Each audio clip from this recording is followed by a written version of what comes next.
Hi again, FCBC fam. My name is Jess. I am your host. We're here for another episode of For Creators by Creators, a place where content creators, artists, musicians of any type can gather, can collaborate, can connect, and can learn from people who have gone ahead of you to help demystify and illuminate what actually it takes to monetize, to protect, to scale your work, and to make an impact with the way you're representing yourself or your brand online. The conversations we have here typically are meant to be very actionable and empathetic and increase solidarity in the creator experience. And today, I could not be more excited about today's episode because one of the monetization arcs that we've been wanting to speak to has to do with fundraising, how you can use these digital tools in order to fundraise for charitable causes or create and amplify awareness through hashtag movements and through things that bind and connect people. So I have my favorite organization, representatives from my favorite organization here today with us in the studio. Representing Saving Innocence, I have Alan Smyth and Brittany Xavier. Hi, guys. Hello. How are you? Good. Very Good. Thanks for having us, for sure. And it's a pleasure to be here. Thank you so much for being here. I cannot wait. Okay, let's dig right in because to those of you that might be watching at home, Saving Innocence is an organization that is truly in the front lines fighting modern day slavery in LA and across the world.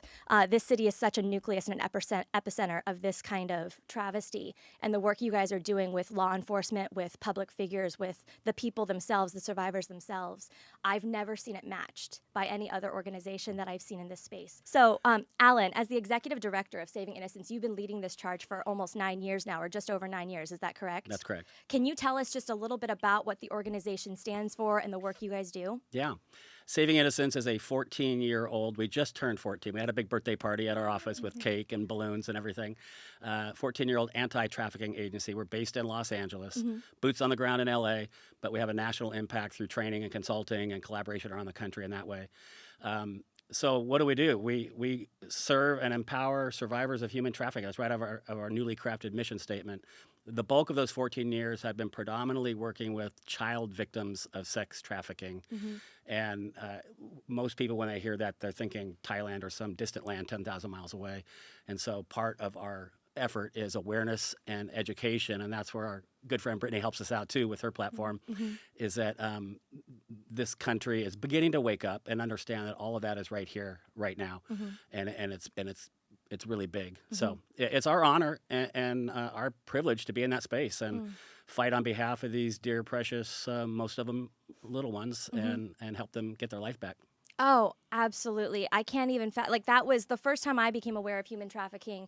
I assumed, like so many others, that it's happening, to your point, overseas in areas where the processes, the freedoms are a little bit different, right? But when I found out how predominant it was in America and the fact that it's the third leading criminal industry and the amount of money that it generates every single year off of people that have no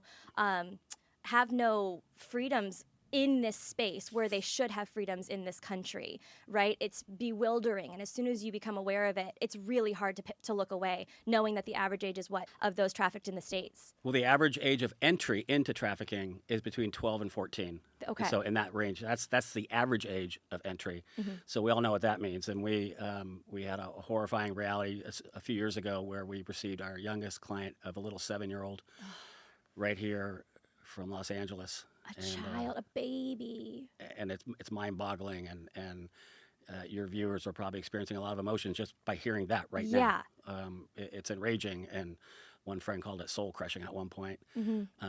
But then here we are throwing a birthday party for her with a cake and balloons and bowling, and helping her be a kid and reclaim her childhood. Yeah. And she's doing really well now at this point, about 4 or 5 years later. Oh, amazing. And Brittany, you have this story that fits so perfectly into what we focus on here. Obviously, you have this incredible brand within your name that you've been able to scale into and to grow over the years through social media and these tools, but you've decided to use that platform to put some muscle behind this organization. Can you tell us a little bit about the beginning of your creative journey and what drew you to Saving Innocence and to this particular cause? Yeah, so thank you for having me here. Oh, of course, yay. And I love Saving Innocence. I love being a part of it. I started actually with a fashion blog in 2013 that I stumbled along just figuring out what I was doing as it was happening. So now today I have Instagram, TikTok, YouTube, and we'll be launching my podcast. Oh, yay. So kind of around all platforms now. I'm really big on video, but it started with very simple pictures, writing for a blog 5 days a week. And at the time it was called Thrifts and Threads. So I would show my thrift store finds with the other pieces that I had, and I would mix and match. So that's kind of how everything started. But how I got involved with Saving Innocence in 2021, and my church at the time reached out to them. I really wanted to help. I have a 17-year-old daughter who's here watching. Which I cannot believe, but you're both gorgeous and you look like twins to me, so that's wild. But keep going, please. But I had her young, and my story of being a single mom, I met my now husband at the time when she was 3. So my followers also have a little bit of that glimpse of my story.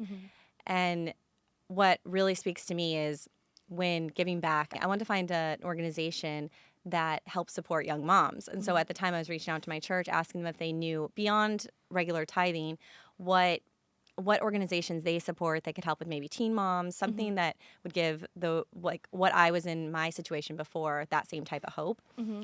And they connected me with Saving Innocence. And they said, well, they're not specifically just teen moms, but you can talk to them and see if you can be of use in any way. So that's how I got connected. I volunteered. And you were probably in for a big surprise. Yeah, it was a lot different than so much more. So much more. And there was the need. There was the baby showers, and there was that support from a mom perspective. But it was so much more. And I just felt very connected, meeting the staff and talking to you that day, just really diving into seeing what this was about. And I was the same way. I didn't really know that this was such a huge problem in LA. I also thought it was a third world country problem, not something that would happen in a first world country like the US. So for me, I also had my, she's now 3, but at the time she was little, or I was pregnant and then she was little, and it just, for me, it was hitting home in a different way too. I can't even imagine. Honestly, like my partner has a daughter and we were in LA, and as soon as I became aware of this little, at the time, I think she was 10. And I remember just thinking, how can parents wrap their mind around this? Right. To realize that, I mean, the crazy thing is that you can have a child in the States go to school safely every single day and have a groomer come through and remove them from school without you knowing in certain circumstances and still return them home. People think that survivors or victims of this have to be in chains, in a cage somewhere, that Liam Neeson has to go after to rescue. Right. And it's like, no, it could truly be the coach. It could be, there's so many nuanced, subtle ways in which people can access the innocence among us, right? And to be clear for those at home, this organization focuses so heavily on resourcing, supporting, and restoring people that have been forced into these industries not by choice. There's no element of making proclamations or declarations about voluntary choices, but when it's children that don't have that power amongst adults that do, especially when there's other elements of it, it's just this nightmare that we need to end, correct? So I want to know, Alan, obviously one of the main reasons I think we saw more people become aware of human trafficking in America was through things like the End It movement, these social media movements where a simple hashtag had, I think I even saw you at one of the walks for freedom, right? Where that also was like a hashtag movement where people show up in the real world and they either participate in rallies or they go to galas or they volunteer at Christmas carnivals or they send their money, right? To make sure that they are helping fund these causes. So how have you, in your seat at Saving Innocence, I know that you always say you're not the social media guy, so we're not going to ask you to dig in too deep. We have Brittany here to offer that perspective. But from the seat you're in at Saving Innocence organizationally, how have you seen these tools amplify awareness and help support fundraising? Yeah, that's a great question. For the longest time, up until just really recently, we didn't even have a dedicated person on our staff doing social media. One of our lead social workers that was also our social media person. It's like, this doesn't make any sense. It's a full-time job. So we have a part-time person. Okay. And so we're just trying to catch up and do what we can do on social media. And that's why we're so grateful for friends like Brittany and others that can really shine a big light on all of that. So the bulk of Saving Innocence history has been a smaller group in the beginning, totally consumed with this crisis in front of them. Yeah. And there wasn't time for this social media thing. And what even is that? Because there's a crisis right here in front of us. There's a one right there. You guys are going in at 2 a.m., 3 a.m., around the clock, you're going in. Yeah. And so there's this mysterious world out there that hundreds of millions or more are connected to through social media. So I understand, as the guy who's not the social media guy, I understand that there is a value there, Yeah. and that there is a potential there, and I've seen glimpses of it. And someone throws a birthday party, and they can, somehow indicate that give your money to Saving Innocence, and there's our link on Facebook and all that stuff that you guys know all about. And suddenly, in fact, just yesterday we got a check from the Facebook Foundation or whatever that is for $500 because somebody donated money to us. So we've seen it. Yeah. But what I'm excited about is that the potential is so much bigger. Oh, yeah. And in my role, I usually interact from a fundraising perspective with people that are slightly older and more advanced in their life and in their career. And those people don't necessarily know that much about social media. So, Yeah. They don't know that part of it. But there's such a powerful opportunity there that I'm excited about. And partly because when I've spoken at a number of places and I've spoken to younger crowds, even college-age crowds, I say, listen, my generation screwed this whole thing up. We need you. We need the younger generation to engage and put an end to this madness. And so that's a perfect demographic for the social media people. Oh, yeah. Because that crowd, and, I don't know what the age range is where most people are in social media, but it's that younger crowd, Yeah. typically. Yeah. We need to harness them and communicate to them, and that's a great way to do it. Well, and the good news is it's been proven that Gen Z, even like the newest in the workspace, in moving into positions of power, they care deeply about changing this world. They are calling accountability to power, and they are really wanting to get involved and utilize these tools to make this world a better place and to correct a lot of these issues that they inherited, right? And to your point, I've seen Saving Innocence get really scrappy, even with the pandemic when we weren't able to have a gala in person. And you guys did this entire online program. And I think all of your donations that year were made digitally through the live stream and through the various accounts, correct? Yeah, 2 years in a row, we were virtual like everybody else. And we were grateful for those people with studios and know-how to help us create a nice event. So for sure. Brittany, I would love to hear a little bit from you about your perspective. How did you told us how you chose it. How did you decide to consistently show up as this brand ambassador for them year over year since you first started with them to amplify awareness? For me, the more I learned, the more I really cared so much deeply about the cause. But it's the same thing when I think of when I work with brands. I try not to do one-off campaigns because usually a buyer or a customer needs to see an item 3 times or more to be able to feel they trust the product, especially if you love it and you're constantly sharing it. And it's the same way for me. I didn't want to just share once about Saving Innocence and move on. There's so many things happening, and it could be easy for me to be busy in my life and I'm doing things, but it's one thing to be involved, then also creating the content for it takes another step. Yep. So we came together and thought, I think it'd be good if I was an ambassador for this so then I can consistently share and it makes sense, people understanding there's resources, how they can get involved, what they can do. There's a little bit more backstory and not, hi, I'm at the event. Would you guys like to participate? And this is the first time they've heard about it. Yeah. So I really think coming from more of an educational standpoint behind it, I do have to be mindful that my audience is coming to my page looking for fashion and beauty inspo. So I try to make sure that, and we talked about this recently, that the content we're creating for it, it's not so heavy. We're trying to make it to where it's consumable and people can understand without going into really in the depths until they're in the mental space to go there themselves. Yeah.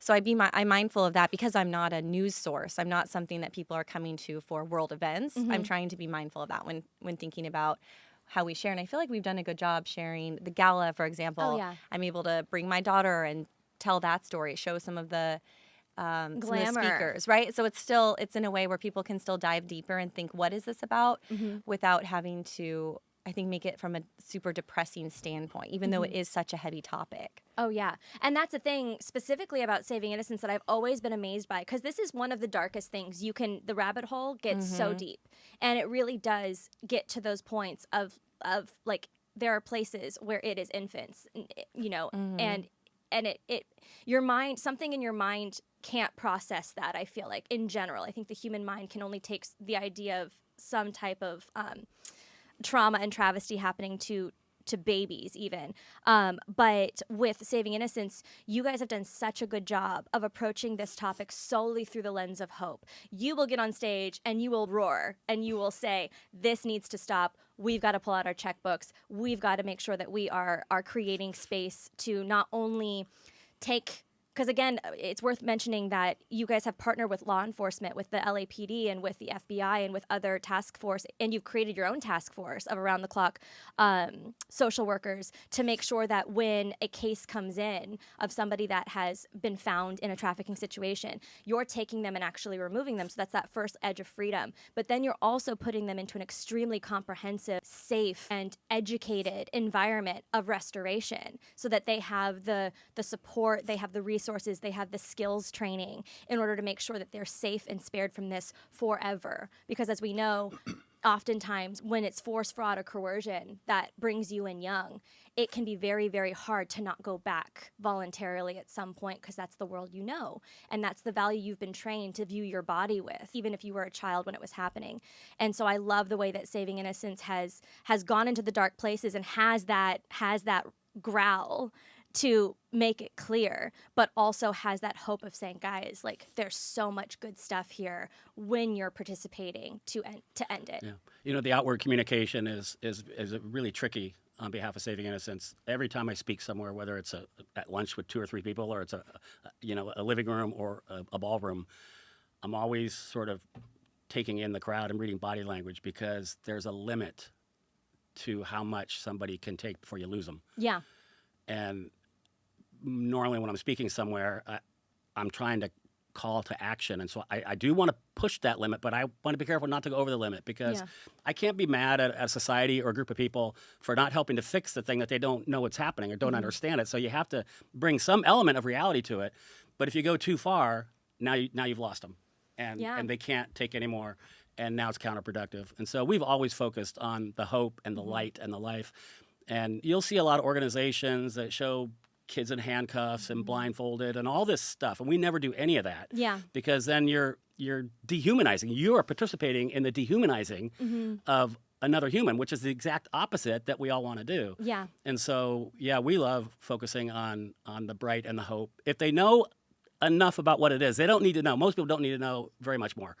Some people do. Tell me everything. I want to know everything. That was my not mistake. I think it's very valuable to know, but that was me. I was like, I need to know what we're dealing with here, and it keeps some you up at people night. do. Some people do need to and want to hear that, and so we'll give them. I'll give them a lot of that, but for the general default, it's some of that to paint the picture, but it's more about the positivity and the hope and talking about how we took kids to Disneyland and they'd never been there before. And then this last spring that Brittany helped us out with, we had a second chance prom. Yeah, And I remember that. That was so fun. And Brittany and our amazing daughter came. They were actually there and helped to fund part of it. And it was just this amazing time where kids got to be kids. They missed out on their prom in school because they were held captive in a way, another direction.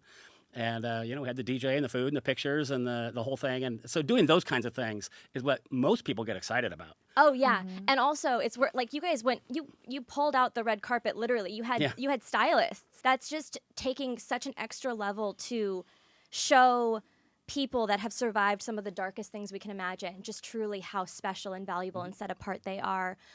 So again, I always thank you personally and from the ether, I always thank you guys for the work you're doing. And even we've had the Christmas carnivals, right, where we're utilizing social media to, I remember that there was maybe 2 years ago, we were doing the Christmas carnival, and I have a nimble little account. I have not been somebody that's like a public figure by any means, but I've been participating with you guys for so long that the people that are connected to my socials had become aware of that.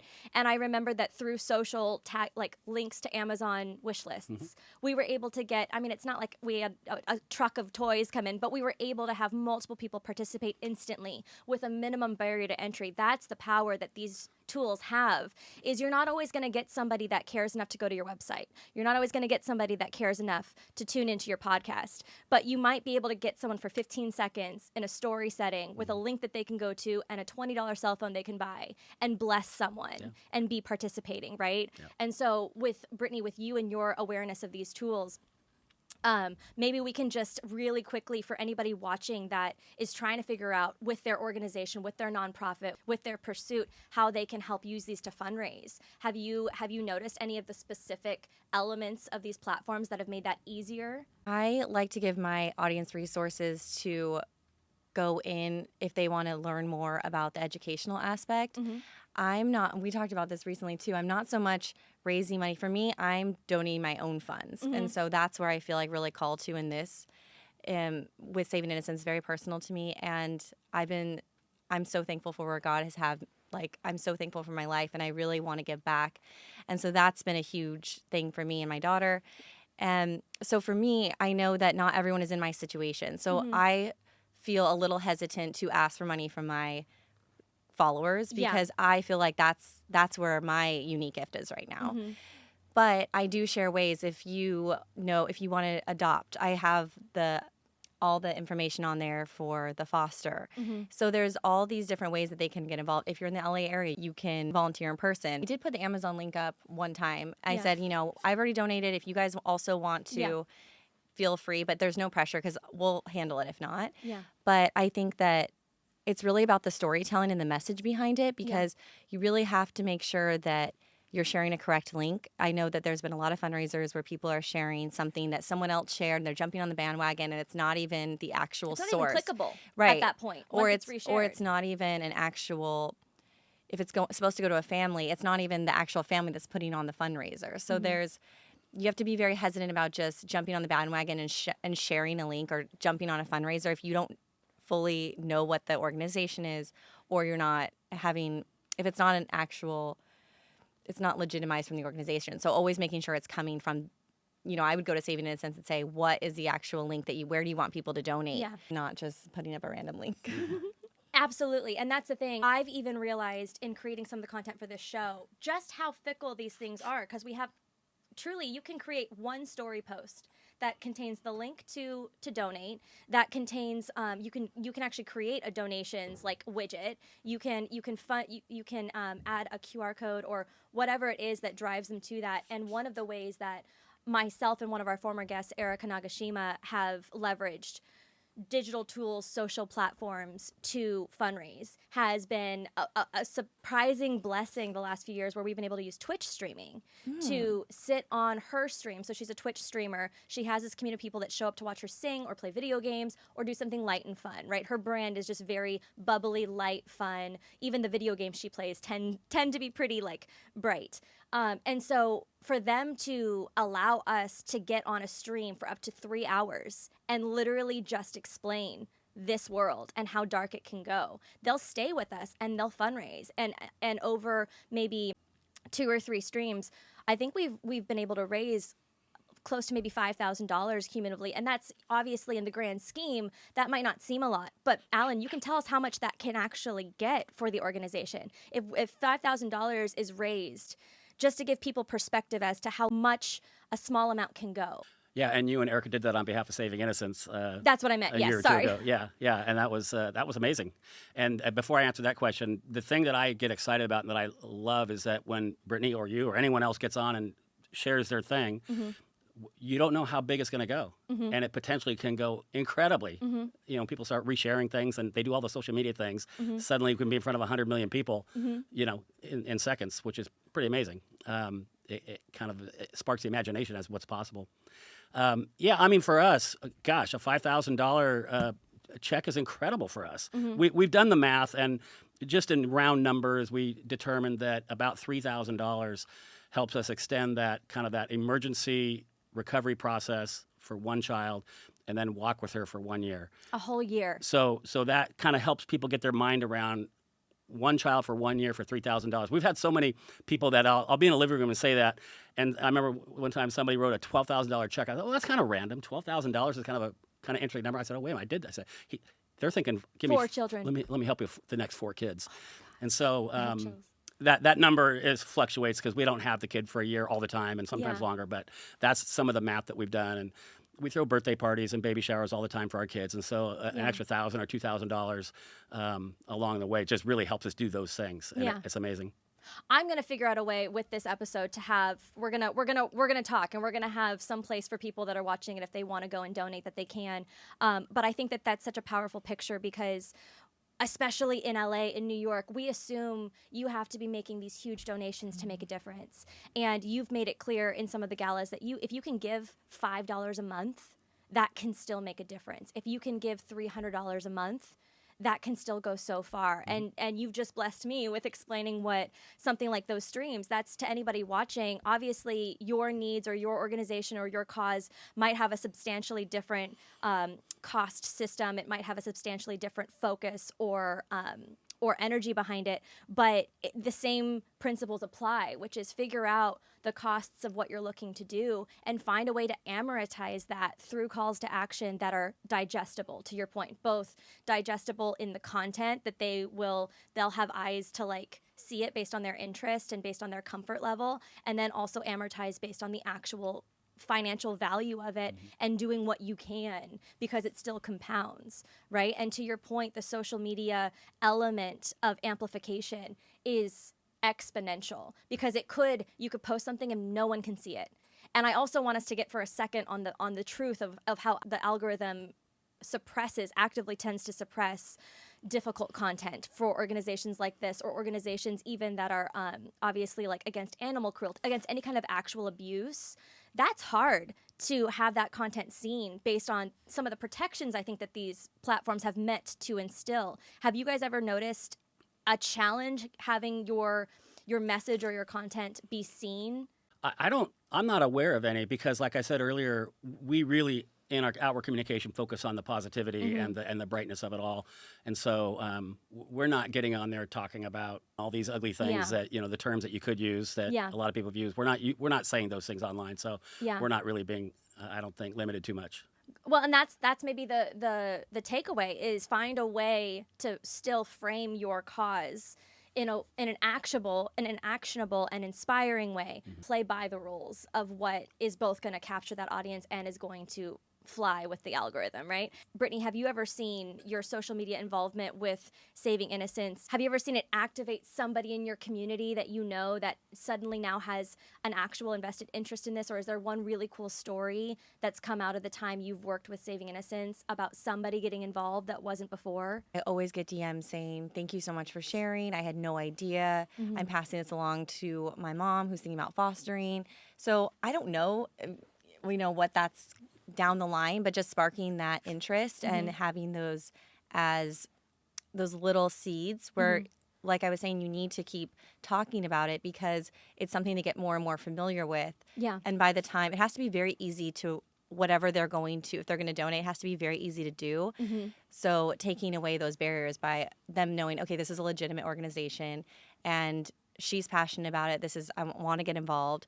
So having those resources, if you can't donate, then you can donate your time. You can spread the word yourself. There's other ways beyond just money to spread awareness. And I think that's what's really important when I think about sharing on my end. Absolutely. I think also, Jess, it's noteworthy to just what I've seen over many years is that somebody may not respond in that exact second when they see it, but it's planting something in them. And maybe they see it again, and maybe it takes 2 or 3 times, or maybe they don't see it again, but their life changes. They sell their company 2 years from now or something, and they remember. This has happened just recently. I spoke in a backyard about 3 years ago, and a guy that I knew for a while was there, and I heard that he was doing pretty well financially. He made no pledge of any kind. I thought, well, that's kind of interesting. Whatever. He calls me out of the blue just 6 months ago, after 3 years, said, listen, I wasn't able to do anything back then, but it never left me, and now he's making a 6-figure contribution because his life changed. And so in the social media world and the communications world, I try not to ever get hung up on the success of the evening is not just the evening. What happens after that, or the success of the post, or the stream, or whatever it all might be. We're planting so many seeds and it all adds up. Oh, yeah. Because life changes for people in a good way. Absolutely. And it's also worth mentioning that life changes for people in a good way, absolutely. And we've seen that this particular issue has compounded since we've started in this work. It's gotten significantly more lucrative. It's gotten significantly more pervasive throughout society, correct? We just saw reports come out that the numbers are so much higher than we thought they were in like 2020 when the last reports were coming out. So those of you that have ever been made aware of this, those of you that are in our shared networks and have seen this come through, there's always an opportunity, to your point, when you have the freedom and your life changes, to go ahead and use that to still change a life. Because I don't think we're going anywhere. If you go to the Saving Innocence account, look at me. I'm pumping up the Saving Innocence Yes. social media account. Look at him go. About a week or two ago, we posted a little video of me. Somebody else edited it and everything. And I'm relaying that NASDAQ Global Financial Crime Report just came out. Yeah. And they determined there was $347 billion in revenue. Annually, right? Yeah, and globally. Globally. And more than the NFL, NBA, Major League Baseball, global streams, music, global music industry, like all these crazy things they listed. It's more than that. And so I'm always grateful for anyone who can help us raise awareness and help us raise funds, because we have to increase our action and our outrage and our resources to combat this preposterous crime that's happening at such a big level. Absolutely. And again, that's where the opportunity to do that effortlessly, cleanly, globally through resources. I'm grateful for the fact that we have so many built-in tools into these channels all of us already have in our pocket, right? Like most everybody has an Instagram account in some way. It might be private. You might never post. You might have put it on snooze for like years, but you probably have one. And same thing with so many of these other tools. And when you're able to make it seamless, make a button, get involved, people, I think, just they also get more value out of their online experience, right?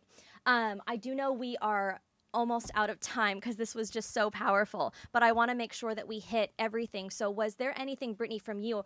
We're going to hit on what's up next for you. I know that there's a lot of big, exciting things that you're working on, but as far as just this conversation so far and about utilizing your influence as a person online and then also utilizing your like the actual tools themselves, is there any final takeaway that you want to tell our audience? I think making it very tangible for when you're thinking about content creation around the fundraiser, around the organization you're trying to support. For example, something I do every year is the Thanksgiving basket. So I'll show us shopping for it, putting it together. It's something that they can also do, get a basket themselves. If they want to wrap it, this is where you send it to. So there's ways to do it in framing it in the hope mindset of this is going to bless a family. It's not that expensive to get involved in this aspect.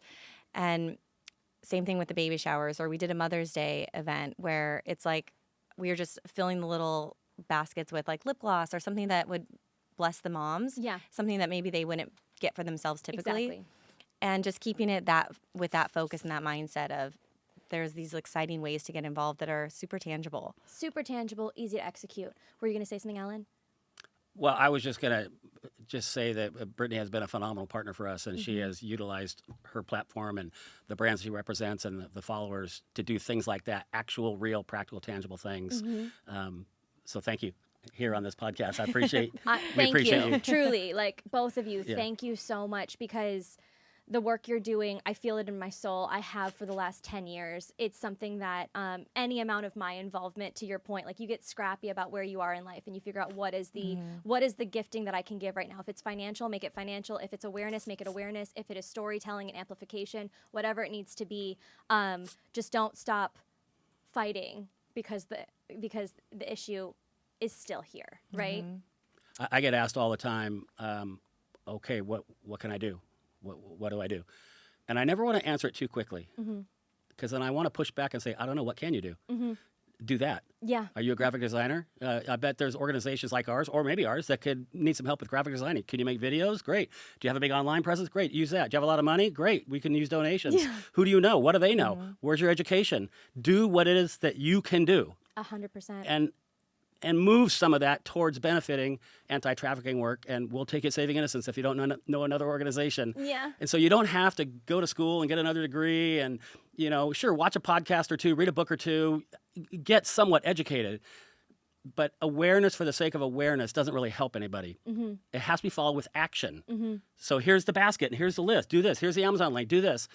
It's fine if we get a bunch of people knowing what's happening, but it's not that helpful. No, Unless they get action. off the couch and do something and click Yeah. the button and pull out their credit card or show up. Mm-hmm. So awareness and action, it's a two-string guitar I played everywhere I go. Awareness and action. And if it's social media, great. If it's some other practical thing, great. If you do nothing more than send in money, great. We need that too. So do something, anything, do something. Oh, I'll make sure that we're gonna collaborate, and I'll make sure in the description of this episode we have action available for those that are watching that care, and we're gonna continue to be looking for ways to fill those gaps through these tools to make sure that there is every opportunity possible. I'm committed to that on your guys' side, and also on just in general. This is not an easy moment to be alive for so many people, right? Like there's a ton of different varieties of suffering happening, and this is one of them. But I cannot help but shake the gut feeling that the moment you're able to do something of service towards easing people's suffering, your own pain or stress or your investment will be blessed and might be able to grow or to heal or to do anything that moves you even further out of the darkness, right? Really quickly, Brittany, we wanted to make sure to tap on what's up next for you, because I know you have some really exciting things cooking. Yes, I'm very excited because the podcast with my husband, The Long Game, is out now wherever you listen to podcasts, and it's also available on YouTube. Oh, and what is that going to be? We love a good podcast, obviously. It's all about living well in all areas of your life. We're very into longevity and wellness and being the best parents we can be, being involved in our community, and just there's so many different aspects that we want to cover, and it's a really exciting journey to have more of those deeper conversations that I can't have with my other channels. Oh, absolutely. And also it's great fun. I can speak for myself to watch people that love each other have conversations. We're best friends. So Obviously, yeah, this room I think is filled with a lot of like shared goals and shared passions, and it just flows. It's just very turnkey and very magical. So everybody subscribe also to your show, and we can't wait to see everything unfold. Amazing. And Alan, coming up as we're approaching the holidays, I know that's a busy season for Saving Innocence. So what is something that we can be paying attention to and using our platforms to help you guys out in the next few months?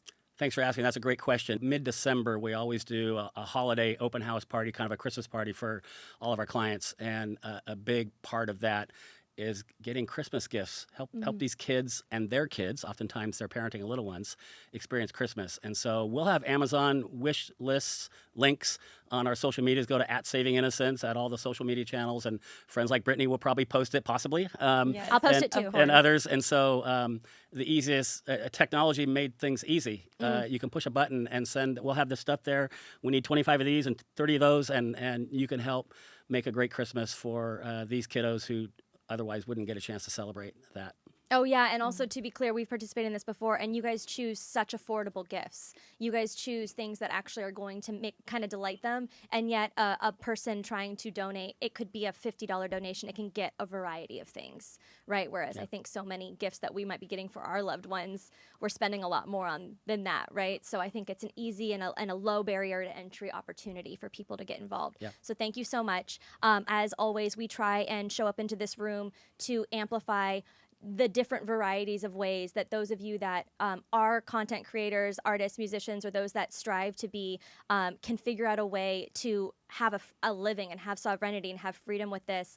And I think that this particular conversation for me felt like a really great dichotomy with that, about how you can also leverage these tools to invest and to feed into the causes that you care most about, and to rally more of your community around those things. So thank you again for tuning in. Please make sure to hit subscribe. We will have Brittany and Alan and Saving Innocence, all of their tags available. Please make sure that you're following along. We are so excited to continue to bring you these conversations. Please feel free to comment below or to reach out to us if there's any particular topic that you want to see or a struggle you're going through in getting your work seen or monetized or protected. And we will see you again next week with another new episode.